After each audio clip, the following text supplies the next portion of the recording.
I'm Chris. Welcome to a new episode of OCD Geeks. And I'm Jack. Hi, Chris. Hi Jack, hi guys. What's going on, Jack? All is great here, Chris. Just started watching some of the brand new coming on Disney Plus. Same for me. Actually, both me and Jack, right before recording this episode, we've just finished watching Shang-Chi, latest Marvel movie available on Disney Plus. About this episode, it will feature spoilers. So in case you haven't watched the movie yet, I recommend you to pause and just go back to it after watching the full movie. You know, the movie is amazing and we don't want to spoil anything. Well, of course, I also think that this movie is amazing, but that's not the only thing. We will be talking also about other products later on. First of all, I think it's right to start from Shang-Chi because it was impressive. I just watched the whole movie and it really surprised me for how well done it is, from the special effects to the direction. It's really an outstanding movie. Yes, I totally agree with you, Jack. You remember, guys, a few months back we chatted about Black Widow. We really enjoyed that movie as well. At least, according to me, this new movie is even better. You know, guys, how much I love Japanese language and the Far East vibe. So even the choice to deliver the movie half in English, half in Chinese, it was a great decision. You can feel, even from the Chinese language, the vibe of this culture. One of the most important features of the movie is this contrast between the modern world, which is also comic and funny, and a different world more connected to an old tradition where warriors are fighting for important stuff. You know, Jack, for a few months I practiced Tai Chi, so even from this movie I was able to recognize some of the moves of this ancient tradition. This aspect I really appreciated. Tai Chi is kinda the origin of major martial arts. Even this focus and the spectacular fighting, I really enjoy that aspect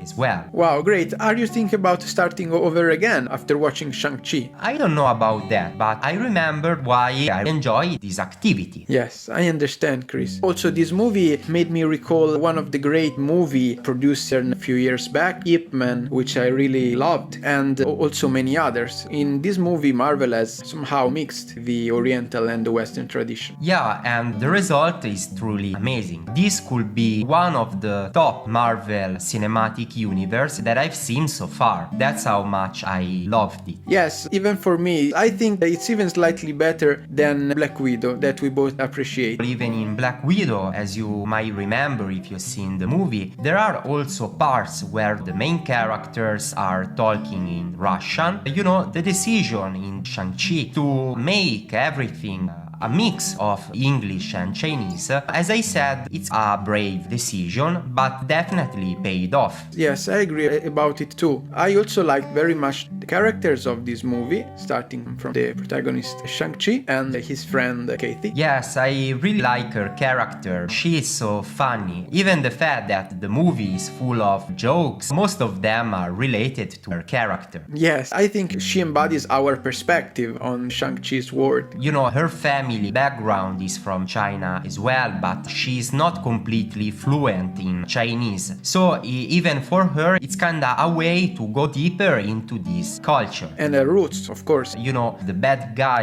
in this movie will be Shang-Chi's father, but at the same time, he's not the bad guy in the traditional sense. You can kinda relate to him, even if he's doing bad actions. The reason why he's doing like that, it's just to get the family back together again. Of course, the outcome will be the opposite. At the same time, it's a different kind of villain as well. Yes, the power of love in this movie is very important. There is this big contrast between fame and power. One man can be possessed, but only redeemed by the power of love. There's a deeper meaning in this movie. Yeah, for example, like other superheroes, even Shang-Chi doesn't look for fame and power. When he was able to move to the US, he didn't do anything like too extraordinary, like to be a professional professional fighter according to his skills, but he just decided to have a regular job and to live his life with peace. Everything changed when the Ten Rings gang started to look for him. Yes, it's when normal life completely turned upside down and you're directed to some supernatural happenings. That's a cliche in all the animated movies. Of course, it should have happened for Shang-Chi as well. I mean, he couldn't simply go on living a normal life like any other person in San Francisco. Yes, you remember Jack was under attack in the bus. That scene kinda remind me a similar scene in Spider-Man. In that case, it was like a train and Spider-Man was fighting against time in order to save everybody's life. That scene in Shang-Chi remind me that classical Spider-Man as well. You're right, Chris. The life of Peter Parker is somehow similar to Shang-Chi. Many of the superheroes, they have a strange relation with their power. They don't want to use it, but they are forced to for some reasons. For a greater good and for the life and safeness of people that they care about. Even, for example, the people from Talo, this mythological village outside our dimension. It was his roots because his family is from there. So he wanted to protect that place by all means. Yes, that is a fantasy world. Somehow, Chris, this difference between our world and the supernatural fantasy world reminded me also of the distinctions in Harry Potter between the normal life of people and the supernatural world of Hogwarts, where reality and supernatural are completely melt together. Of course, we see this in other Marvel movies and it's something that is recurrent, but I think in Shang-Chi these elements are melting pretty good together. I cannot understand the precise reason why, but it's effective. Yes, I think so. I really enjoy the ending of the movie where Shang-Chi and his friend, they are telling this amazing story to their friends. Of course, they don't believe anything about what they are saying. It changed everything when this monk appeared from some kind of interdimensional portal. They are so surprised. That is also a really fun scene, together with the reference to Dragon Ball. As you remember, Jack, Katie, at the end of the movie, she's doing some kind of reference to the Kamehameha, the famous power by Son Goku.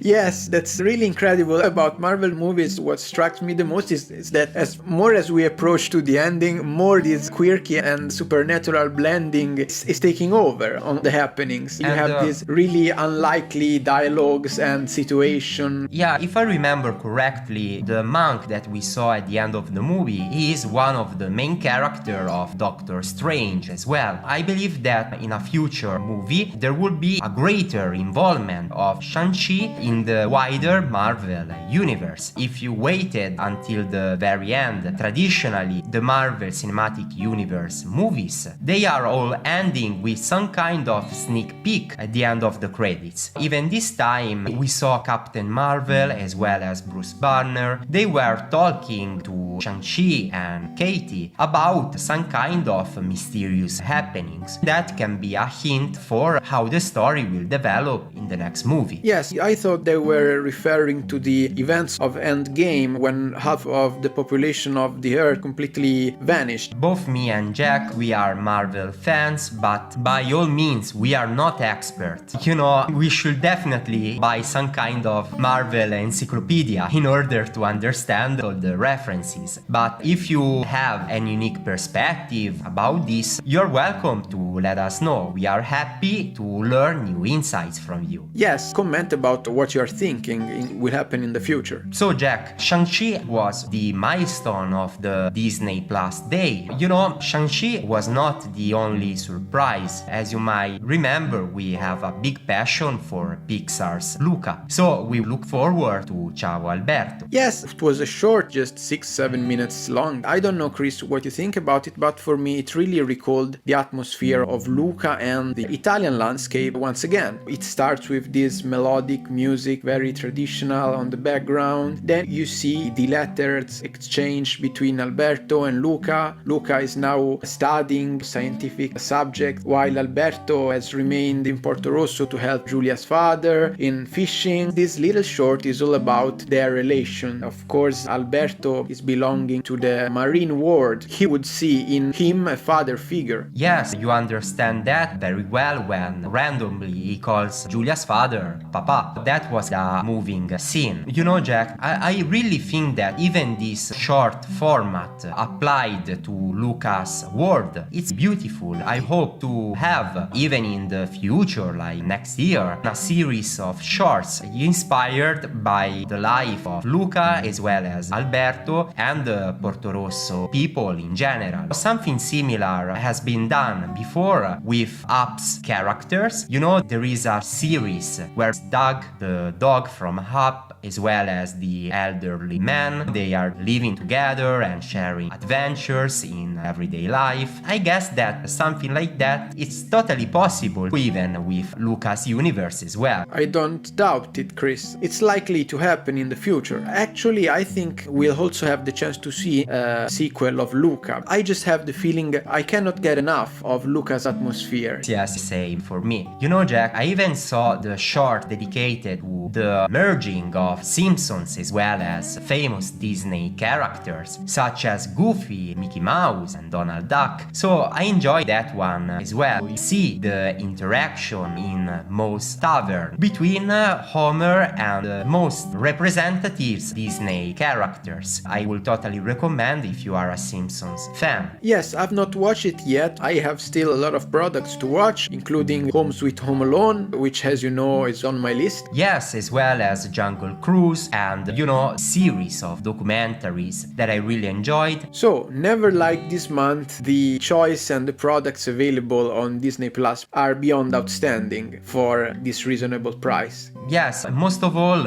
it is something that all family members can enjoy. You know, adults enjoy the star service, while other products speak to everyone. Even Shang-Chi can deliver different kinds of messages. Maybe an adult can reflect about deep themes, you know, love, friendship, as well as the importance of life, while, for example, a teenager might just be hooked by the martial art scenes and the action. There is much fighting, but it's not that violently shooted. It is something completely different compared to great products such as Squid Game. Chris, I want to mention that in Ciao Alberto there is a very splatter scene that I wouldn't recommend kids watching. It's when the tomato sauce tomato sauce pops out of the kitchen, go all over poor Julia's father's face. This adventure that I'm sure I had something like that, especially the first year of university where we started to cook by ourselves. Yes, that's totally right. But guys, that's the only violence that you could watch on Disney Plus, tomato sauce exploding. Yes, as Italian we are quite accustomed to